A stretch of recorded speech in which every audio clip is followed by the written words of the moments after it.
नमस्कार प्यारे बच्चों। आज हम कक्षा सप्तमी रुचिरा पाठ्य पुस्तक के द्वितीय पाठ दुर्बुद्धि विनिश्यति इस पाठ को पढ़ेंगे। पंचतंत्र नामक ग्रंथ से इस पाठ को संकलित किया गया है। इस पाठ की रचयिता विष्णु शर्मा हैं। कहानी रोमांचक तरीके से लिखी गई है और ये समझाया गया है कि हमें अनावश्यक रूप से नहीं बोलना चाहिए, ज़रूरत के अनुसार ही हमें वार्तालाप करनी चाहिए। और जो हमारे सच्चे मित्र हैं, हित चाहने वाले हैं, उनके सलाह को, उनके वाक्यों को भी ध्यान से सुनना चाहिए और उसे समझना चाहिए। अब हम प्यारे छात्रों कथा को शुरू करते हैं।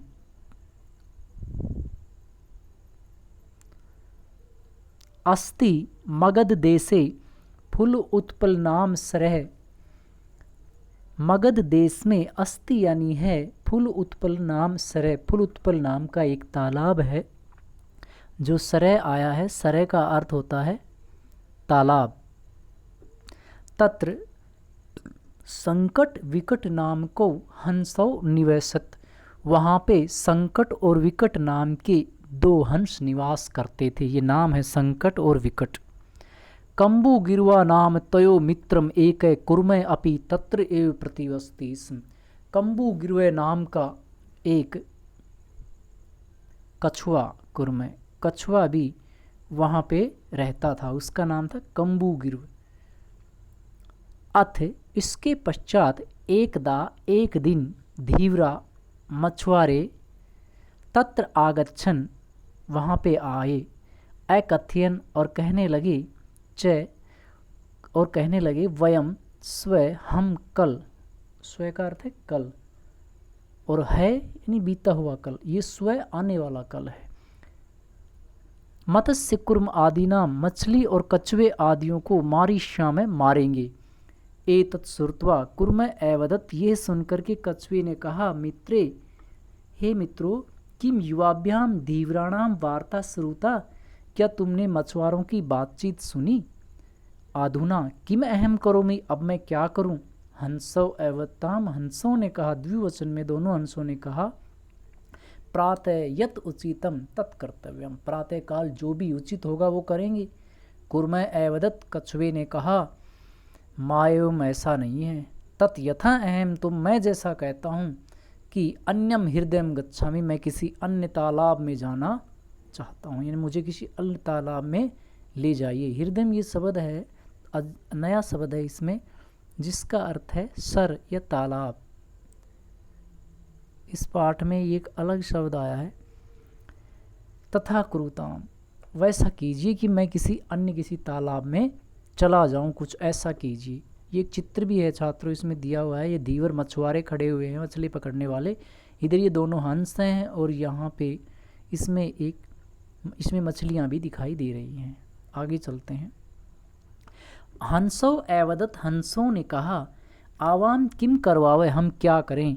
कुर्मय एवदत्। कछुए ने कहा, अहम भवताभ्याम सह आकाश मार्गेण अन्यत्र गंतुम इच्छामि। मैं आप दोनों के साथ आकाश मार्ग से यानी आसमान से अन्यत्र गंतुम इच्छामि, किसी दूसरे स्थान पर जाना चाहता हूँ। हंसौ एवदत्। हंसों ने कहा, दोनों हंसों के नाम क्या थे? संकट और विकट। अत्र कै उपाय। यहाँ पर ये कौन सा उपाय है? इसमें ये जो दिया गया है, कच्छपे वदती। कछुए ने कहा, हंसों ने कहा कि अत्र कै उपाय, इसमें कौन सा उपाय है, यानी ये कैसे उपाय हो सकता है? कच्छपे वदती। कछुआ कहता है, जो कंबु गिरवा कछुआ था वो कहता है, युवाभ्याम तुम दोनों काष्ठ दंडम लकड़ी के डंडे को एकम चंचवा धार्यतम एक एक चोंच में धारण कर लेंगे। अहम काष्ठ दंड मध्य। मैं उस लकड़ी के डंडे के बीच में अवलंब लटक करके युवाभ्याम पक्ष बलेन आप दोनों के पंखों के बल पर सुखपूर्वक गमिष्यामि चला जाऊंगा। हंसौ एकथ्यताम, हंसों ने कहा, संभवती ऐसे उपाय, ये उपाय हो सकता है, किंतु अत्र एक अपायो अपि वर्ते, इसमें एक अपाय यानी हानि भी है, इसमें एक हानि है, नुकसान है। आवाभ्याम नियमानम, हम दोनों के द्वारा ले जाए जाते हुए, त्वम अवलोक्य, तुम्हें देख करके, जना किंचित वदिष्यति, लोग कुछ कहेंगे, यदि त्वम उत्तरम दास्यसि, यदि तुम उस समय उत्तर देते हो, तदा तव मरणम निश्चितम, तो तुम्हारा मरना निश्चित है, क्योंकि तुम बोलोगे और उससे तुम्हारा मुंह खुलेगा और तुम जमीन पर गिर जाओगे। अत्र त्वम अत्रैव वस, इसलिए तुम यहीं रहो। तत्श्रुत्वा, यह सुनकर के, क्रुद्ध, यह सुनकर के, क्रुद्ध कुर्म एवदत्, क्रोधित कछुए ने कहा, कि मैं अहम मूर्ख है, क्या मैं मूर्ख हूँ। अब कछुए को गुस्सा आ गया, उन्होंने जो हकीकत बात कही है। उत्तरम न दास्यामि, उत्तर नहीं दूंगा, किंचित अपि न वदिष्यामि, मैं कुछ भी नहीं कहूँगा। अतः अहम यथा उक्तवान, जैसा मैं कहता हूँ, तथा युवाम कुरुताम, तुम वैसा ही करो। एवं कृते, ऐसा करने पर, काष्ठ दंड मध्य, यानी हंसों ने वैसा ही किया, काष्ठ दंड मध्य, लकड़ी के डंडे के बीच में लंबमाने लटकते हुए, कुर्म दृष्टवा, कछुए को देख करके, गोपाल का, गाय चराने वाले, पश्चात अधावन, उसके पीछे दौड़ने लगे, एवदंचय, और कहा, ये पौरा भी दिया होगा आपकी किताबों में, जो गोपाल का की जगह पौरा भी दिया है, पूर्ववासी नगरवासी भी होता है इसका अर्थ। गोपाल का, गाय चराने वाले, पश्चात अधावन, पीछे दौड़ते हुए, एवदंचय, और कहने लगे, हम हो, अरे महत आश्चर्यम, देखो कितना बड़ा आश्चर्य है। हंसाभ्याम सह कुर्मो अपि उड़ीयते, हंसों के साथ कछुआ भी उड़ रहा है। कश्चित वदति, कोई कहता है, यत अयम कुर्म कथम अपि निपत्ति, कि ये कछुआ किसी भी प्रकार से गिर जाता है तो अत्रैव पक्त्वा, यहीं पका करके, खादिष्यामि, खाऊंगा।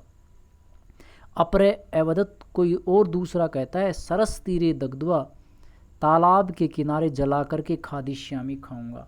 अन्य कथित, कोई अन्य कह रहा है, गृहम नीत्वा बक्षिष्यामि, घर ले जा करके इसको खाऊंगा। इस प्रकार लोग अलग अलग बातें कहने लगे। तेसाम तद वचनम श्रुत्वा, उनके उन वचनों को सुन करके, कुर्मय मित्रयो दत्तम वचनम, कछुए के द्वारा मित्रों को दिया हुआ वचन विस्मृत, भूल गया। कछुआ जो है, अपने मित्रों को जो उसने वचन दिया था, उसको वो भूल गया। कोपेन एवदत, और क्रोध से बोला, यूयम भस्म खाते, तुम सब राख खाओगे, तुम सब मेरी राख खाओगे। इति वदन्येव कुर्म, ऐसा कहते हुए कछुआ आकाशात पतिते, आकाश से गिर गया। गोपाल कई मारितश्च, और गोपालकों ने, यानी ग्वालों ने उसे मार दिया। यानी वो जैसे ही बोला तो वो डंडी उसके मुंह से छूट गई और वो आकाश से नीचे सीधा जमीन पर आकर के गिरा और गोपालकों ने उसे मार दिया। अत्रैव उक्तम, इसलिए छात्रों कहा गया है, सुहृताम हित कामानाम वाक्यम यो न अभिनंदति स कुर्मय इव दुर्बुद्धि काष्ठात् भ्रष्टो विनश्यति। अर्थात सुहृदाम, अच्छे हृदय वाले जो मित्र हैं, हित कामानाम, जो हमारा हित चाहते हैं, वाक्यम, उनकी बातों को, यो न अभिनंदति, जो नहीं सुनता है, यो न अभिनंदति, जो नहीं सुनता है, स कुर्मय इव दुर्बुद्धि, वो दुष्ट व्यक्ति वाला व्यक्ति, कुर्मय, कछुए की भांति, काष्ठात् भ्रष्टो विनश्यति, जैसे दुर्बुद्धि वाला कछुआ उस लकड़ी से गिर करके मारा गया, ऐसे ही वो भी नष्ट हो जाता है। फिर देखिए, सुहृताम, जो मित्र हैं, हित चाहने वाले मित्र हैं, उनके वाक्यों को जो नहीं सुनता है, वो दुर्बुद्धि कछुआ जो था, जो लकड़ी से गिर करके नष्ट हो गया था, उसी की इव यानी भांति वो व्यक्ति भी नष्ट हो जाता है। तो इस पाठ से छात्रों यही शिक्षा मिलती है कि हमें अपने मित्रों की बातचीत को मानना चाहिए, सुनना चाहिए।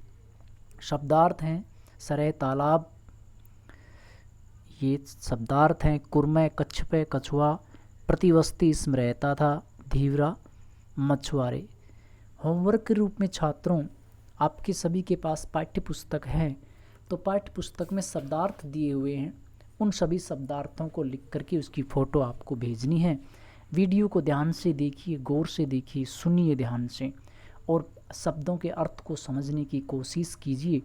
मुझे आशा है आपको ये पाठ बहुत पसंद आएगा। बहुत अच्छी कहानी है। छात्रों, हम फिर मिलेंगे अगले वीडियो में अभ्यास प्रश्नों के साथ। आप सभी के साथ हमारा फिर मिलन होगा। तब तक के लिए धन्यवाद।